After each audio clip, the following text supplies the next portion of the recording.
Lebanon के Hezbollah ने Israel के खिलाफ एक के बाद एक ऐसे हमले किए हैं जिन्होंने पूरे नॉर्थ इजराइल को हाई अलर्ट पर डाल दिया है। हिजबुल्लाह ने सिर्फ 3 मिनट के अंदर दर्जनों रॉकेट इजराइल की तरफ दागे। इजरायली आर्मी रेडियो के मुताबिक ये रॉकेट सीधे नॉर्थ बस्तियों को निशाना बनाकर लॉन्च किए गए।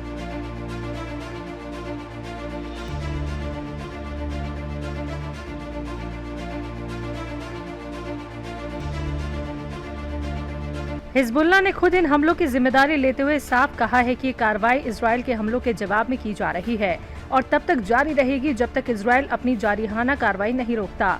इन हमलों का पैटर्न अगर ध्यान से देखा जाए तो ये कोई रैंडम रॉकेट फायरिंग नहीं है, बल्कि पूरी तरह प्लान्ड और कोऑर्डिनेटेड ऑपरेशन है।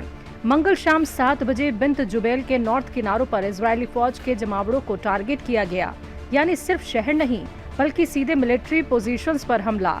इसके बाद कल और आज लगातार कई ठिकानों को निशाना बनाया गया, जहां गाइडेंट मिसाइल, रॉकेट बैराज और ड्रोन स्वॉमर्स का इस्तेमाल किया गया। ड्रोन स्वॉमर्स खास तौर पर इसलिए खतरनाक होते हैं क्योंकि ये डिफेंस सिस्टम को ओवरलोड कर देते हैं और यही इस ऑपरेशन में साफ दिखा। 3 मिनट में 20+ रॉकेट दागना सिर्फ ताकत दिखाना नहीं बल्कि इजराइल के एयर डिफेंस को टेस्ट करना भी है।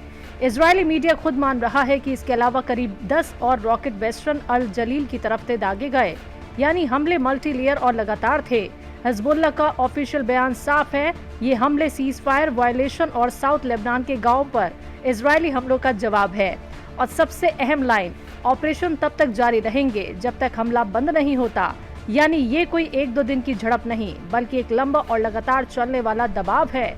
अब हालात ये बन रहे हैं कि इजराइल को एक साथ कई लेयर्स पर डिफेंस एक्टिव रखना पड़ रहा है। शहरों की हिफाजत, बॉर्डर की निगरानी और मिलिट्री पोजीशंस की हिफाजत। और यही वो पॉइंट है जहां हिजबुल्लाह का स्ट्रेटेजिक प्रेशर साफ नजर आता है। कम समय में ज्यादा टारगेट, ज्यादा इम्पैक्ट। सीधी बात, ये हमले सिर्फ जवाब नहीं है बल्कि एक मैसेज है कि लेबनान का मोर्चा अब इजराइल के लिए हल्का नहीं रहने वाला।